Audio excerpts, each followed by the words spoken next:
चला मित्रांनो, पुढची पंचवार्षिक योजना आहे 10वी पंचवार्षिक योजना। अगोदर 10व्या पंचवार्षिक योजनेचा ढाचा जो आहे तो ढाचा आपण समजून घेऊया। सगळ्यात पहिला मुद्दा म्हणजे या पंचवार्षिक योजनेचा कार्यकाल। या पंचवार्षिक योजनेचा कार्यकाल येतो 2002 ते 2007। ठीक आहे। मुख्य भर दिलेला आहे प्राथमिक शिक्षणावर। प्राथमिक शिक्षणावर भर का दिला त्या पाठीमागच्या घटना आपण मागच्या लेक्चरमध्ये थोडक्यात समजून घेतलेलं आहे की 2000 पर्यंत प्राथमिक शिक्षणाचं सार्वत्रिकीकरण करायचं होतं, परंतु ते काही साध्य झालंच नव्हतं आणि म्हणून 2001 ला 86वी घटना दुरुस्ती करण्यात आली होती। आणि या घटना दुरुस्तीनुसार कलम 45 मध्ये म्हणजे मार्गदर्शक तत्वामध्ये जी तरतूद होती 6 ते 14 वर्षे वयाच्या मुलांना निःशुल्क आणि सक्तीचे शिक्षण असावे, ही तरतूद आता मूलभूत हक्कामध्ये टाकण्यात आली, कलम 21 अ मध्ये टाकण्यात आलेली। त्यामुळे आता कायदेशीर संरक्षण प्राथमिक शिक्षणाला देण्याचं काम या ठिकाणी झालेलं आहे आणि यातूनच मग सरकारच्या लक्षात आलं आता कायदेशीर संरक्षण असल्यामुळे कोणीही कोर्टात जाऊ शकते। कायदेशीर संरक्षण असल्यामुळे साहजिकच आपल्यालाही या ठिकाणी शिक्षण देणं आपली जिम्मेदारी आहे आणि म्हणून प्राथमिक शिक्षणाच्या सार्वत्रिकीकरणासाठी या पंचवार्षिक योजनेमध्ये सर्वात जास्त भर दिलेला आहे, म्हणून याचं टार्गेट टाकलं गेलं होतं प्राथमिक शिक्षण। ठीक आहे। ही पंचवार्षिक योजना गांधीवादी आहे, आपण अगोदरच बघितलंय। 9वी 10वी 11वी 12वी या चारही पंचवार्षिक योजना ज्या आहे गांधींच्या विचारावर आधारित होत्या, त्यामुळे गांधीवादी प्रतिमान म्हणायचं। ठीक आहे। या पंचवार्षिक योजनेचा जो खर्च आहे तो 20,60,193 कोटी रुपये करण्यात आलेला आहे।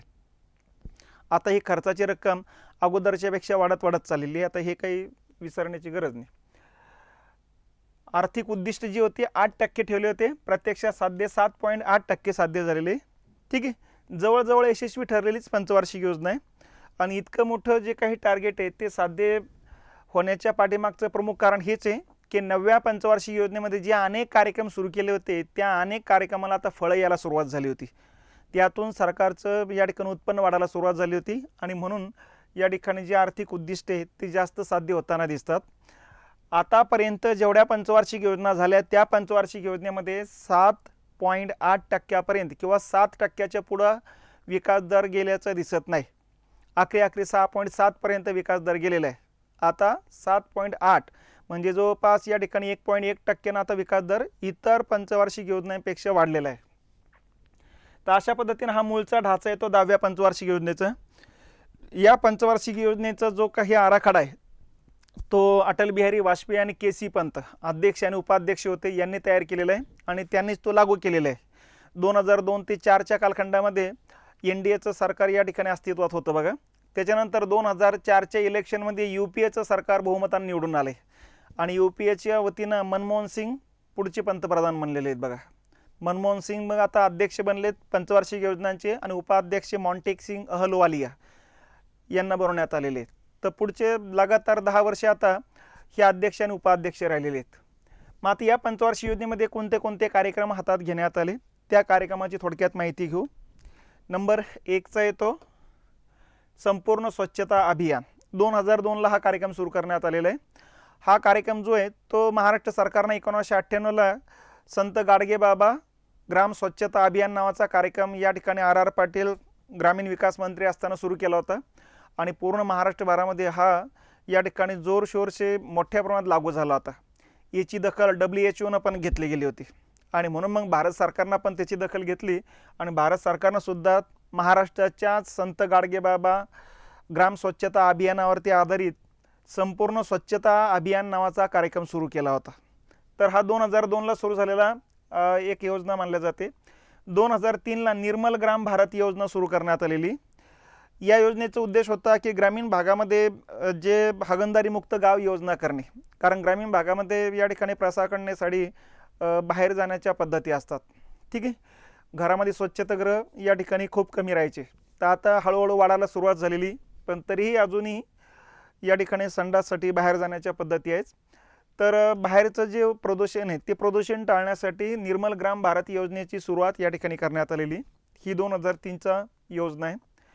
2004 ला स्वावलंबन योजना सुरू करण्यात आली। असंघटित क्षेत्रातले जे काही कामगार आहेत, मग शेतमजूर असू द्या किंवा ज्यांच्या संघटना नाही, ते मेजॉरिटी शेतमजूरच जास्त आहे त्याच्यामध्ये। त्याच्यानंतर या ठिकाणी शहरी भागामध्ये हातगाड्या वगैरे चालवणारे जे व्यक्ती असतील, कामगार असतील, यांच्यासाठीचा विमा कार्यक्रम आहे. हा विमा उतरवण्यात आलेला आहे असंघटित क्षेत्रातील कामगारांचा. सरकारनं विम्याची रक्कम भरलेली आणि या मजूर लोकांचं जीवांचं बरं वाईट झालं तर त्यांच्या घरच्यांना 4-5 लाख रुपयापर्यंत अनुदान देण्याच्या पद्धती. तर याला म्हणायचं स्वावलंबन योजना. त्यानंतर 2004लाच वंदे मातरम योजना सुरू करण्यात आलेली. गर्भवती मातांची मोफत आरोग्य तपासणी करणारा कार्यक्रम. तर याला म्हणायचं वंदे मातरम योजना.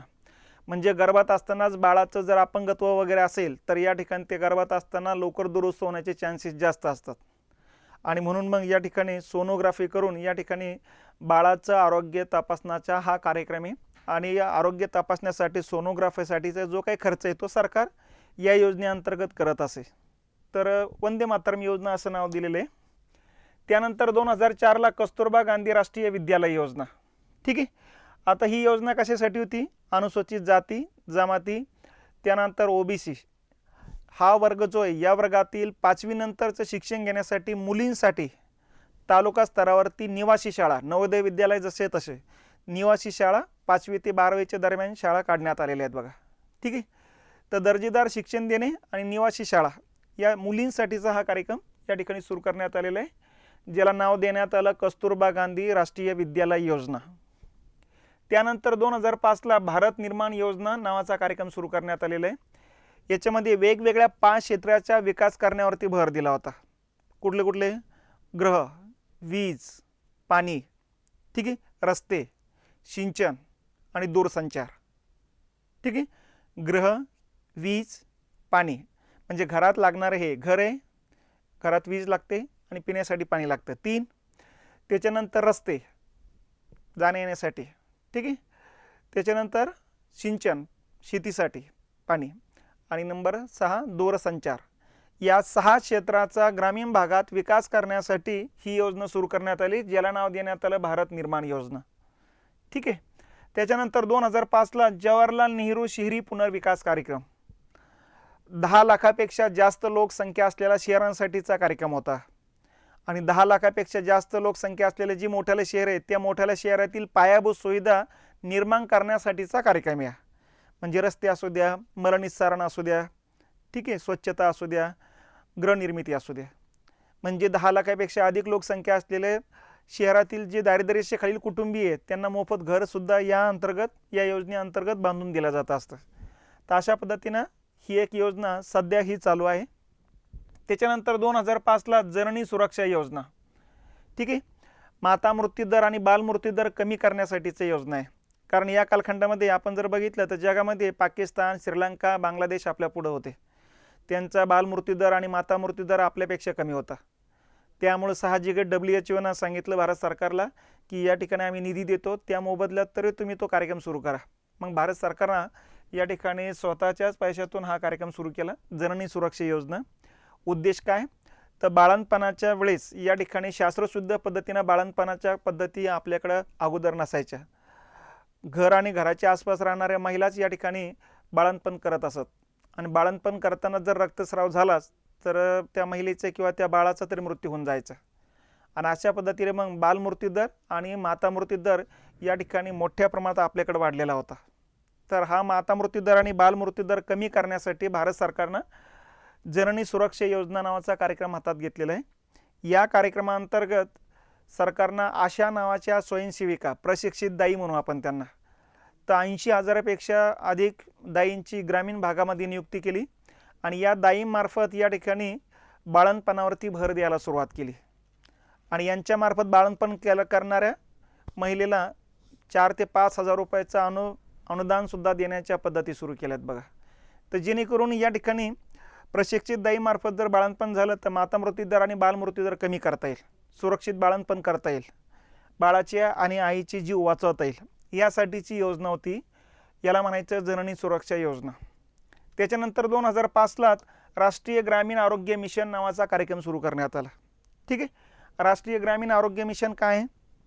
तर ग्रामीण भागामध्ये आरोग्याच्या प्राथमिक सुविधा, प्राथमिक आरोग्य केंद्र किंवा उपकेंद्र म्हणू आपण त्यांना, तर ग्रामीण भागामध्ये या आरोग्याच्या सुविधा निर्माण करण्यावरती भर देणारा कार्यक्रम. मग ज्या ज्या गावामध्ये आरोग्य केंद्र नव्हते त्या ठिकाणी आरोग्य प्राथमिक केंद्र, उपकेंद्र स्थापन करणे आणि त्यामार्फत गावातल्या लोकांना सुविधा देणे, जेणेकरून गावातले लोक या ठिकाणी ज्या वेळेस आजारी पडतील तर त्यावेळेस त्यांच्यावर उपचार त्या ठिकाणी केले जाईल. ठीक आहे. तर यासाठीच हा एक मोठा कार्यक्रम सुरू करण्यात आलेला आहे आणि यामध्ये सर्वात मोठा कार्यक्रम आहे मनरेगा 2006चा, महात्मा गांधी राष्ट्रीय ग्रामीण रोजगार हमी अधिनियम, याला म्हणायचं मनरेगा. ठीक आहे. तर 2006ला हा सुरू करण्यात आलेला आहे आणि या योजनेअंतर्गत भारतभरातल्या व्यक्तींना या ठिकाणी किमान 100 दिवसाच्या रोजगाराची हमी देण्याचा ही योजना या ठिकाणी ओळखली जाते. महाराष्ट्राच्या रोजगार हमी अधिनियमावरती आधारित हा कार्यक्रम आहे. फक्त महाराष्ट्र सरकार 365 दिवसाकरता रोजगाराची हमी घेते.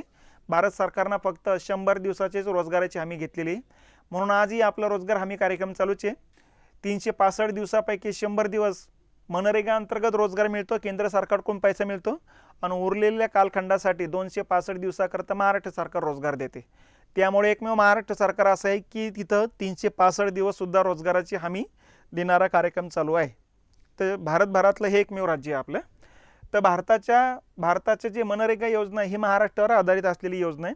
तर सर्वात मोठा रोजगारविषयक कार्यक्रम म्हणून या योजनेकडं पाहिलं जातं. तर अशा पद्धतीनं वेगवेगळ्या योजना हातात घेण्यात आलेली ही 10वी पंचवार्षिक योजना आहे. मग आता या पंचवार्षिक योजनेमध्ये जवळजवळ लक्ष्य साध्य झालेलं आहे. त्यामुळं अपयश वगैरे असं काही इतकं जास्त काही सांगता येणार नाही, कारण पॉईंटमध्ये या ठिकाणी पॉईंट 2 फक्त अंतर आपलं राहिलेलं आहे. मग आता वैशिष्ट्य लक्षात ठेवायचं, या योजनेचं वैशिष्ट्य काय आहे? या योजनेचं वैशिष्ट्य म्हणजे 2005ला झालेला भारत अमेरिका अणु करार.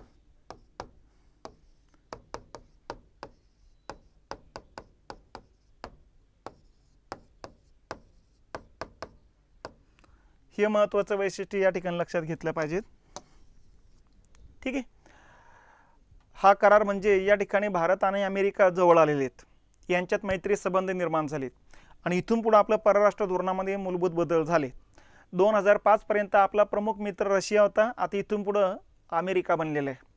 त्याच्यानंतर अणुऊर्जा निर्माण करण्यासाठी जे युरेनियम थोरियम लागत होतं, थोरियम तर आपल्याकडे प्रचंड आहे, युरेनियम जी कमतरता आपल्याकडे होती ती कमतरता भरून काढण्याकरता IAEA आणि NSG न्यूक्लिअर सप्लायर ग्रुप यांना या ठिकाणी अमेरिकेनं मनवण्याचं काम केलं आणि आपल्याला युरेनियमचा पुरवठा करण्याचं संबंधित देशांना 45 देशांना सांगितलेलं आहे.